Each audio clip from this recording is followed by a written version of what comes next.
Relationship ગુરુ કિન્નર ગુરુમાના નામે blackmailing કરતી ગેંગનો પર્દાફાશ થયો।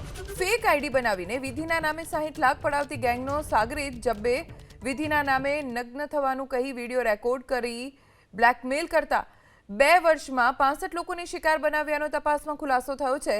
આરોપીઓએ માત્ર 1 મહિનામાં 300 લોકોનો સંપર્ક કર્યાનો ખુલાસો।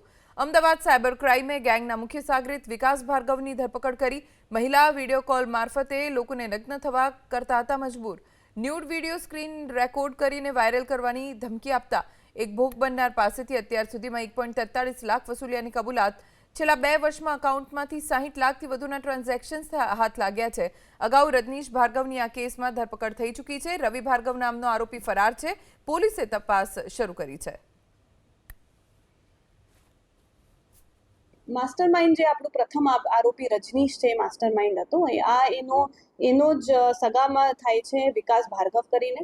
તો જે ફોન ઉપર વાત કરવાની કામગીરી હતી એ રજનીશ પોતે કરતો હતો। એ કિન્નર એટલે કહેતો હતો કે મહિલાની અવાજ જેવું લાગે એ રીતનું થાય, એટલા માટે એ ફોન ઉપર વાત કરતા હતા વોટ્સએપના કોલથી કે ફેસબુકના કોલથી।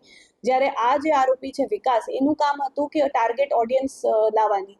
તો એ આ એડ્સના માધ્યમથી અને અનેક પ્રોફાઇલમાં જાતે સર્ચ કરીને એમને રિક્વેસ્ટ મોકલવાની, આ એનું રોલ આ હતું। રવિ પણ અમને મદદગારીમાં જ હતા અને ત્રણેય એક સાથે મિત્ર તરીકે કામ કરતા હતા અને એમની ઇક્વલ પાર્ટનરશિપ હતી આમાં।